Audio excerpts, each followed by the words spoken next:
اللهم صل على محمد وعلى آلہ وصحبہ وسلم۔ بسم اللہ الرحمن الرحیم۔ اللہ تبارک و تعالیٰ کے عظیم نام سے آغاز کرتے ہیں جو بہت مہربان نہایت رحم والا ہے۔ درس بخاری کا سلسلہ جاری و ساری ہے اور پچھلے پروگرام میں 1699 نمبر 1689 نمبر حدیث پاک ذکر کی تھی، اور اس میں حضرت ابو ہریرہ رضی اللہ تعالی عنہ راوی ہیں۔ وہ بیان کرتے ہیں کہ سرکار صلی اللہ علیہ وسلم نے ایک شخص کو دیکھا کہ وہ اپنے قربانی کے اونٹ کو لے کر جا رہا تھا، تو آپ نے فرمایا اس پر سوار ہو جاؤ۔ اس نے کہا یا رسول اللہ صلی اللہ علیہ وسلم یہ قربانی کا اونٹ ہے۔ آپ نے فرمایا اس پہ سوار ہو جاؤ۔ اس نے پھر یہ عرض کی کہ یہ قربانی کا اونٹ ہے، تو آپ نے فرمایا تم پر افسوس ہے، اس پر سوار ہو جاؤ۔ یہ آپ نے تیسری بار میں یا دوسری بار میں فرمایا۔ تو یہ میں آپ کی خدمت میں گزارش کر رہا تھا کہ رحمت کونین صلی اللہ علیہ وسلم کی طرف سے قربانی کے جانوروں کی تعظیم کا حکم دیا گیا تھا۔ اسی لیے جو حج کے لیے آتے تھے اور قربانی کے جانور ساتھ لے کر آتے تھے، وہ بعض اوقات ان کے کوہان کو تھوڑا سا چیر دیتے تھے، اس سے ہلکا سا بلڈ نکلتا اور وہ جم جاتا اور دور سے نظر آتا کہ اس کے کوہان کو تھوڑا سا چیر دیا گیا ہے۔ وہ کس لیے ہوتا تھا؟ تاکہ لوگ پہچان جائیں کہ قربانی کا جانور ہے، اس کو تنگ نہ کیا جائے۔ اور دوسرا، اگر وہ قربانی کا جانور جیسے لوگوں کے تالاب ہوا کرتے تھے جس سے وہ پانی پلاتے تھے اور ان کے قبضے میں ہوتے تھے، وہ باقاعدہ پانی بیچتے بھی تھے اور بعض اوقات فی سبیل اللہ لوگوں کو اجازت دیتے تھے، تو جب یہ قربانی کا جانور پینے کے لیے آتا تو وہ روکتے نہیں تھے کہ نہیں یہ تو سمجھ لیں اللہ کی راہ میں جانے والا جانور ہے، تو اس کا مطلب یہ ہوا۔ اسی طرح ان کے گلے میں بعض اوقات ہار ڈال دیا جاتا تھا تاکہ دور سے پہچان لیا جائے کہ قربانی کے جانور ہیں، تو ان کے ساتھ بے تعظیمی والا معاملہ نہ کیا جائے۔ اس سے ایک بات تو یہ پتہ چلی کہ جس چیز کا تعلق اللہ تعالیٰ کے ساتھ ہو جائے وہ قابل تعظیم ہو جاتی ہے، اور اس کی تعظیم کرنے سے تعظیم الہی پہ کوئی فرق نہیں آتا، معاذ اللہ کوئی شرک متحقق نہیں ہو جاتا۔ جب قربانی کے جانور کی تعظیم سرکار نے اس کا تصور دیا تو سوچئے کہ اللہ کے نبی کی تعظیم کا معاملہ کیا ہوگا۔ دوسری بات یہ کہ جب یہ چیز راسخ ہو گئی ذہن میں کہ قربانی کے جانور کی تعظیم کرنی ہے، تو اب رحمت کونین صلی اللہ علیہ وسلم نے جب اس شخص کو کہا کہ تم سوار ہو جاؤ، تو وہی چیز ذہن میں ہے، یہ تو قربانی کا جانور ہے، اس پر میں سوار ہوں گا، اپنے ذاتی مفادات کے لیے اپنے فائدے کے لیے اس کو استعمال کروں تو ان کو مناسب محسوس نہ ہوا، تو انہوں نے عرض کیا رسول اللہ یہ تو قربانی کا جانور ہے۔ تو میں نے پچھلے پروگرام کے لاسٹ میں آپ کو بتایا کہ یہ کوئی نافرمانی بیان کرنا مقصود نہیں تھا، نافرمانی کا قصد و ارادہ نہیں تھا کہ سرکار فرما رہے ہیں سوار ہو جاؤ، وہ کہے کہ میں نہیں ہو رہا ہوں، نہیں، بلکہ رحمت کونین صلی اللہ علیہ وسلم نے ان کو یہ دیکھا کہ وہ تھکے ہوئے ہیں، تو سرکار نے فرمایا کہ آپ سوار ہو جائیں۔ تعظیم کا تصور بھی اللہ کے نبی نے دیا، اور قربانی کے جانور پر سوار ہونے کی تلقین بھی رحمت کونین صلی اللہ علیہ وسلم ہی کر رہے ہیں۔ تو ان صحابی نے سوچا کہ شاید سرکار میری اس حالت کو دیکھ کر مجھے کہہ رہے ہیں کہ سوار ہو جاؤ، تو انہوں نے گویا کہ یہ ثابت کرنے کی کوشش کی یا رسول اللہ میں ہمت میرے اندر ہے، میں نہیں بھی سوار ہوں گا تو میں کر لوں گا، آپ کا تو یہ مشورہ ہے سراکھوں پر ہے، اور میں اس لیے سوار نہیں ہو رہا ہوں کہ یہ قربانی کا جانور ہے۔ اور رحمت کونین صلی اللہ علیہ وسلم نے جو فرمایا تم پر افسوس ہے، اس سے ثابت پتہ چلتا ہے کہ سرکار اصل میں ایک شرعی حکم کا بعض اوقات بیان مقصود ہوتا ہے، جس کی تلقین بھی کی جا سکتی ہے کہ سرکار قولی طور پہ بیان فرما دیں کہ تم پر قربانی کے جانور پر سوار ہونا جائز ہے، یوں کہہ دیتے سرکار، اور بعض اوقات ہوتا ہے کہ پریکٹیکل کر کے دکھایا جاتا ہے جس کو لوگ دور سے دیکھ کر بہت سی چیزیں سیکھ لیتے ہیں۔ سرکار یہ چاہ رہے تھے کہ یہ سوار ہوں، تھکن بھی ان کی کم ہوگی، ان کو راحت بھی ملے گی، اور ایک لوگوں کو مسئلہ سیکھنے کا موقع ملے گا کہ بوقت ضرورت قربانی کے جانور پر سوار ہونا جائز ہے۔ اس لیے سرکار صلی اللہ علیہ وسلم نے ان کو فرمایا کہ تم پر افسوس ہے، سوار ہو جاؤ۔ تو اب علامہ بدر الدین عینی رحمۃ اللہ علیہ اس حدیث کے تحت جو شرح بیان کرتے ہیں وہ تھوڑا سا میں چاہتا ہوں آپ کو بیان کروں۔ آپ فرماتے ہیں کہ اس سے یہ معلوم ہوا کہ بدنہ یعنی قربانی کے جانور پر سوار ہونا جائز ہے، یہ عام ہے کہ اس کی قربانی واجب ہو یا نفلی ہو، کیونکہ نہ تو اس شخص نے تفصیل پوچھی نہ رحمت کونین صلی اللہ علیہ وسلم نے بیان فرمائی۔ اس سے معلوم ہوا کہ اس سے حکم مختلف نہیں ہوتا، اس کی وضاحت اس حدیث سے ہوتی ہے۔ بدر الدین عینی صاحب فرما رہے ہیں کہ حضرت انس رضی اللہ تعالیٰ عنہ بیان کرتے ہیں کہ نبی کریم صلی اللہ علیہ وسلم ایک بدنہ کے پاس سے گزرے، آپ نے اس شخص سے کہا جو اس کو چلا رہا تھا، اس پر سوار ہو جاؤ۔ اس نے کہا کہ یہ بدنہ ہے۔ آپ نے شاید فرمایا چاہے یہ بدنہ ہو، یعنی بدنہ قربانی کے جانور کو، اونٹ کو یا گائے پر اس کا اطلاق ہوتا ہے۔ سرکار نے فرمایا اگرچہ بدنہ ہو بیٹھ جاؤ، گویا کہ سرکار نے مطلقاً اجازت مرحمت فرمائی۔ پھر امام بدر الدین عینی فرماتے ہیں کہ اس مسئلے میں متعدد اقوال ہیں۔ پہلا، امام احمد اور ان حضرات کا جو تقلید کا راستہ اختیار نہیں کرتے ہیں، وہ یہ کہتے ہیں کہ بدنہ پر سوار ہونا مطلقاً جائز ہے۔ امام اعظم ابو حنیفہ، ان کے اصحاب اور امام شافعی کا مذہب ہے کہ جب بدنہ والا بہت تھک گیا ہو اور اس کو اس پر سوار ہونے کی ضرورت ہو تب وہ اس پر سوار ہو سکتا ہے، ورنہ نہیں۔ امام مالک کا مذہب ہے کہ بغیر ضرورت کے بدنہ پر سوار ہونا مکروہ ہے، اور بعض حضرات یہ کہتے ہیں کہ بدنہ پر سوار ہونا واجب ہے کیونکہ نبی کریم صلی اللہ علیہ وسلم نے اس کا حکم دیا ہے۔ تو اب خلاصہ کلام کیا ہوا کہ اب جیسے ہماری قربانی کے جانور آتے ہیں تو بعض لوگ اونٹ لے کر آتے ہیں، تو کیا ان حدیثوں پر اعتماد کر کے ان اونٹوں پر جو بچوں کو سوار کر کے پورے محلے میں گھما رہے ہوتے ہیں، یہ شرعاً صحیح ہوگا؟ تو آپ غور فرمائیں کہ امام اعظم رضی اللہ تعالیٰ عنہ یہی کہہ رہے ہیں کہ بلا ضرورت قربانی کے جانور پر سوار ہونا ٹھیک نہیں ہے۔ یعنی گویا کہ جو نبی کریم صلی اللہ علیہ وسلم نے اجازت مرحمت فرمائی تھی وہ ان صحابی کی حالت کو دیکھ کر تھی، مطلقاً اجازت نہیں ہے کہ کوئی ہٹا کٹا ہے تو وہ بھی بیٹھ جائے، اور ویسی کھیل کود تماشے کے لیے پورے محلے والے اس کے اونٹ کے اوپر بیٹھ رہے ہیں قربانی کے جانور پر، یہ صحیح نہیں ہے۔ بلکہ عام حالات میں جب کہ کسی شخص کی کوئی مجبوری نہ ہو تو جانور کی تعظیم کی جائے گی اور اس پر سوار نہیں ہوا جائے گا۔ ہاں اگر کوئی خاص ایسا جیسے سفر کے دوران تھکن ہے اور اس کے علاوہ کوئی جانور نہیں ہے تو پھر اس کو بقدر ضرورت سواری کے لیے استعمال کر سکتے ہیں۔ اگلی حدیث کی طرف آتے ہیں۔ 1690 نمبر حدیث پاک ہے۔ حضرت انس بن مالک رضی اللہ تعالی عنہ بیان کرتے ہیں کہ ایک شخص بدنہ یعنی قربانی کے اونٹ کو ہانکتا ہوا لے جا رہا تھا، تو آپ نے اس سے فرمایا کہ اس پر سوار ہو جاؤ۔ اس نے کہا یہ بدنہ ہے۔ آپ نے فرمایا اس پر سوار ہو جاؤ۔ اس نے کہا یہ بدنہ ہے۔ آپ نے فرمایا اس پر سوار ہو جاؤ۔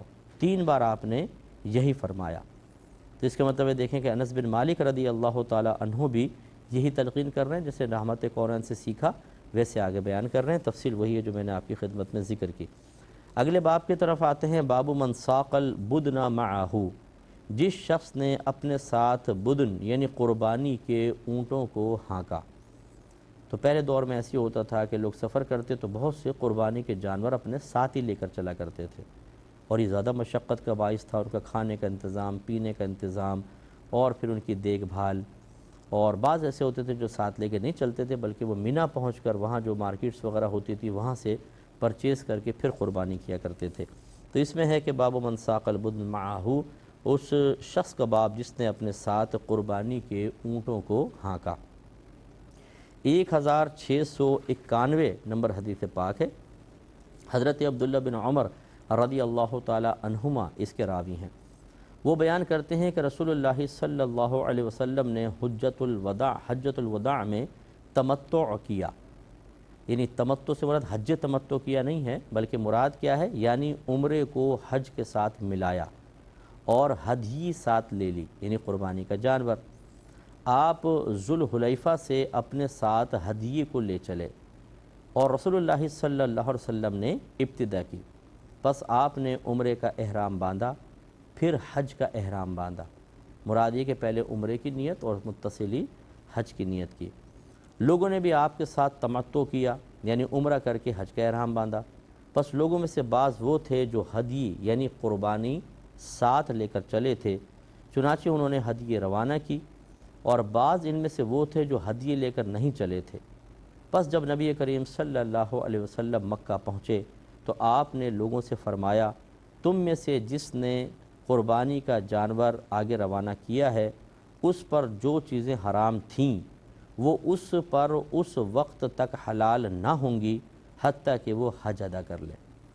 یعنی سرکار نے اصول گویا کہ بیان فرمایا، جو قربانی کے جانور ساتھ لایا تھا وہ حج قران کرے گا، لہٰذا عمرہ کرنے کے بعد احرام مت کھولنا، تم پر وہ چیزیں حرام ہی رہیں گی جب تک کہ تم حج نہ کر لو۔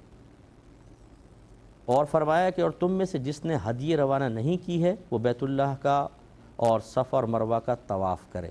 یعنی کعبۃ اللہ کا طواف کرے، صفا مروہ کے 7 چکر لگا لے، پھر فرمایا اور اپنے بال کاٹے اور احرام کھول دے، پھر وہ حج کا احرام باندھے، پھر اگر اس کو قربانی نہ ملے تو وہ ایام حج میں 3 دن کے روزے رکھے، اور اپنے گھر لوٹنے کے بعد 7 روزے مزید رکھے۔ جیسے بھی آیت بھی آئی تھی کہ قرآن میں اللہ نے بیان فرمایا کہ حج تمتع کرنے والا اگر قربانی کا جانور نہ پائے غربت کی وجہ سے، فقر کی وجہ سے، تو وہ روزے رکھ کر اس کا قائم مقام بنا سکتا ہے۔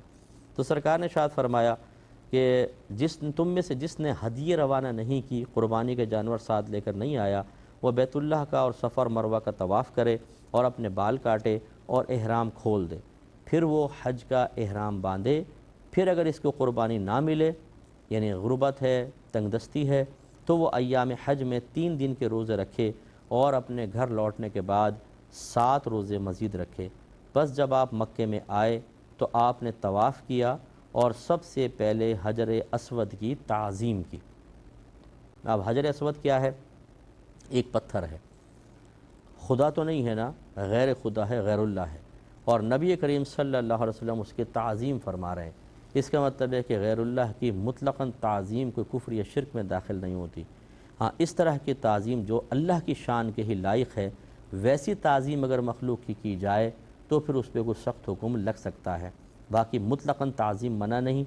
ہر تعظیم پر یہ جملہ کہہ دینا، یہ لفظ کہہ دینا کہ جی اگر فلاں کی تعظیم کی تو اللہ کی تعظیم میں فرق پیدا ہوگا تو یہ شرک متحقق ہو جائے گا، بالکل غلط ہے۔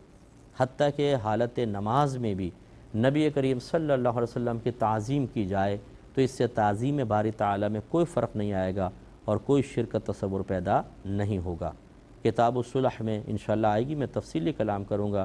سیدنا صدیق اکبر نماز پڑھا رہے ہیں، سرکار کسی جگہ دیر سے وہاں پہ رک گئے تھے، تشریف لائے، ظہر کی نماز ہو رہی ہے، سرکار اگلی جگہ اگلی صفیں کراس کرتے ہوئے تشریف لائے اور اشارہ فرمایا کہ صدیق اکبر نماز ادا کرتے رہیں، اور سرکار نے پیچھے چاہا کہ میں پیچھے کھڑا ہو جاؤں، لیکن صدیق اکبر رضی اللہ تعالی عنہ نے حالت نماز میں جب دیکھا کہ سرکار پیچھے ہیں تو پیچھے ہٹ گئے، اور میرے آقا صلی اللہ علیہ وسلم نے مصلی پہ کھڑے ہو کر نماز پڑھائی۔ حالت نماز میں صدیق اکبر اللہ کی تعظیم میں مشغول تھے، لیکن ادھر سے توجہ ہٹا کر نبی کریم صلی اللہ علیہ وسلم کی تعظیم کرتے ہوئے پیچھے ہٹ گئے۔ بتائیے شرک متحقق ہوا یا نہیں ہوا؟ اگر ہوا تو معاذ اللہ ثم معاذ اللہ کیا صحابہ مشرک، صدیق اکبر نے شرک کا ارتکاب کیا؟ سرکار کیوں خاموش رہے؟ اللہ نے وحی کیوں نہیں نازل فرمائی؟ اور اگر آپ کہتے ہیں کہ شرک نہیں تو پھر سوال آپ سے ہوگا کہ یہ بتائیے کہ حالت نماز میں نبی کی تعظیم کریں تو شرک متحقق نہ ہو، تو عام حالات میں اگر تعظیم کریں تو کیسے شرک متحقق ہو جائے گا؟ تو یہ اچھی طریقے سے بات سمجھ لیجئے۔ اسی طرح اللہ تعالیٰ نے تشہد پڑھنا ہم پر واجب قرار دیا ہے حالت نماز میں، فقہ حنفی میں ہے کہ واجب ہے، اور اس میں ہم کہتے ہیں السلام علیکہ ایہا النبی۔ جیسے ہم السلام علیکہ ایہا النبی کہتے ہیں، کیا نبی کا تصور ذہن میں آئے گا کہ نہیں آئے گا؟ نبی کا خیال آئے گا کہ نہیں آئے گا؟ لازم بات ہے آئے گا۔ اب میں آپ سے پوچھتا ہوں، وہ توہین کے ساتھ آئے گا یا تعظیم کے ساتھ آئے گا؟ اگر آپ کہیں کہ جب بھی ہم یہ پڑھتے ہیں تو توہین کے ساتھ نبی کریم کا معاذ اللہ خیال ذہن میں آتا ہے تو اپنے ایمان کی فکر کریں، اور اگر آپ کہتے ہیں تعظیم کے ساتھ آتا ہے تو میں انتہائی دائرہ ادب میں رہ کے کویسچن کرتا ہوں، پھر مجھے یہ سمجھا دیجئے کہ اللہ تعالیٰ نے دوران نماز اپنے نبی کا ذکر کیوں واجب قرار دے دیا کہ توجہ تعظیم مصطفیٰ کی طرف چلی جائے؟ تو جو یہ کہتا ہے کہ نماز میں نبی کریم کی تعظیم بجا لانا، یہ اللہ کی طرف سے تعظیم کی طرف سے، یا اللہ کی طرف سے جو اللہ کی جو تعظیم تھی اس کی طرف سے توجہ کو ہٹائے گا، اور اللہ کی بھی تعظیم، رسول کی تعظیم تو معاذ اللہ شرک متحقق ہو جائے گا۔ اسے بتائیے کیا اللہ تعالیٰ جو صاحب حکمت ہے، علیم ہے، حکیم ہے، معاذ اللہ اس کی حکمت کے اس پہ اعتراض ہوگا کہ نہیں ہوگا؟ جو چیز آپ کو سمجھ میں آ رہی ہے اللہ تعالیٰ کے علم میں وہ چیز نہیں ہے، تو اس لیے اللہ تعالیٰ کے علم میں یقیناً ہے کہ اگر اللہ کے نبی کی تعظیم کی جائے اور ساتھ ساتھ اللہ کی بھی تعظیم ہو رہی ہے، اس میں شرک کا کوئی تصور نہیں ہے۔ اللہ تعالیٰ جانتا ہے، اسی لیے اس نے پھر ہمارے لیے چیزیں لازم کی ہیں۔ بس اس شخص کو بھی جاننے کی ضرورت ہے جو اس حقیقت کو سمجھ نہیں پا رہا، اور وہ اپنے ہی منطق بیان کر کے اور خواہ مخواہ مسلمانوں کو پھر خدا نخواستہ شرک کی طرف منسوب کر رہا ہے، یہ صحیح روش نہیں ہے۔ حالت نماز ہو یا غیر نماز ہو، نبی کریم صلی اللہ علیہ وسلم کی تعظیم سے کوئی فرق نہیں پڑتا۔ تو یہ کہتے ہیں کہ پھر نبی کریم صلی اللہ علیہ وسلم حجر اسود کے پاس آئے، آپ نے اس کی تعظیم کی، پھر 3 چکر دوڑ کر کیے اور 4 چکر پیدل چل کر کیے۔ مراد 3 میں رمل کیا اور 4 پیدل چل کر یعنی آہستہ آہستہ چل کر پورے کیے۔ پھر جب آپ نے طواف مکمل کر لیا تو مقام ابراہیم کے پاس 2 رکعت نماز پڑھی، پھر سلام پھیرا اور مڑ کر صفا پر آئے، پھر صفا اور مروہ میں 7 طواف کیے یعنی 7 چکر لگائے۔ پھر یہ چیزیں آپ پر حرام تھیں، پھر جو چیزیں آپ پر حرام تھیں وہ بدستور حرام رہیں حتیٰ کہ آپ نے حج مکمل کر لیا، کیونکہ آپ حج قران کر رہے ہیں تو عمرہ کرنے کے بعد چونکہ احرام کی پابندی سے باہر نہیں نکلے تو جو پہلے حرام تھیں وہ بعد میں بھی حرام ہی رہیں، حتیٰ کہ آپ نے حج مکمل کر لیا اور یوم النحر کو اپنے ہدیے کو نحر کر لیا۔ پھر آپ لوٹ کر مکہ آئے۔ اب یہاں پہ بھی دیکھیں حتیٰ کہ آپ نے حج مکمل کر لیا، اس کا مطلب اس کے بعد پھر آپ احرام کی پابندی سے باہر تشریف لے آئے۔ پھر آپ مکہ لوٹ کر آئے اور بیت اللہ کا طواف کیا یعنی طواف الزیارہ کیا۔ پھر جو تمام چیزیں آپ پر حرام تھیں وہ سب حلال ہو گئیں، اور لوگوں میں سے جو شخص اپنے ساتھ ہدیے لایا تھا اس نے اسی طرح قربانی کا جانور روانہ کیا، اس نے بھی اسی طرح کیا جس طرح رحمت کونین صلی اللہ علیہ وسلم نے کیا تھا۔ تو یہ تقریباً پورا حج کا ایک طریقہ سا انہوں نے بیان فرما دیا جو میں نے آپ کی خدمت میں ذکر کیا۔ اس میں ایک بات بڑی قابل توجہ ہے کہ رحمت کونین صلی اللہ علیہ وسلم نے عمرہ کیا تو کہتے ہیں کہ جو چیزیں آپ پر حرام تھیں وہ حرام ہی رہیں، حتیٰ کہ آپ نے حج کر لیا تو پھر جو چیزیں آپ پر حرام تھیں وہ حلال ہو گئیں۔ تو اس کا مطلب یہ ہوا کہ انبیاء علیہم السلام بھی شرعی احکام کے مکلف ہوتے ہیں، سوائے ان صورتوں کے جس میں خود اللہ تعالیٰ کی طرف سے ان کو خصوصیت عطا کر دی گئی ہو، جیسے فَانْكِحُوا مَا طَابَ لَكُم مِّنَ النِّسَاءِ مَثْنَىٰ وَثُلَاثَ وَرُبَاع۔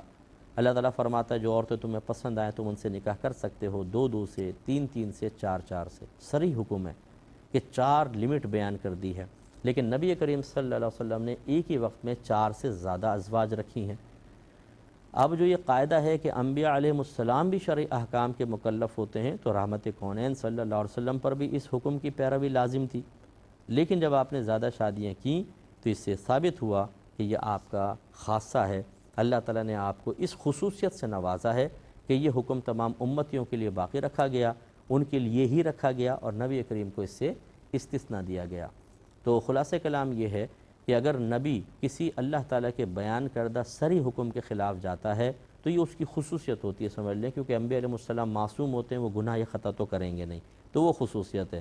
اور اگر اس کے خلاف نہیں جاتے ہیں تو بس ان تمام احکام میں سمجھ لیجئے انبیاء علیہ السلام بھی مکلف ہوتے ہیں، ان کے اوپر بھی لازم ہوتا ہے کہ وہ اس کی پیروی کریں۔ اللہ تعالیٰ ہمیں سمجھنے کی توفیق عطا فرمائے، آمین۔ وآخر دعوانا ان الحمدللہ رب العالمین۔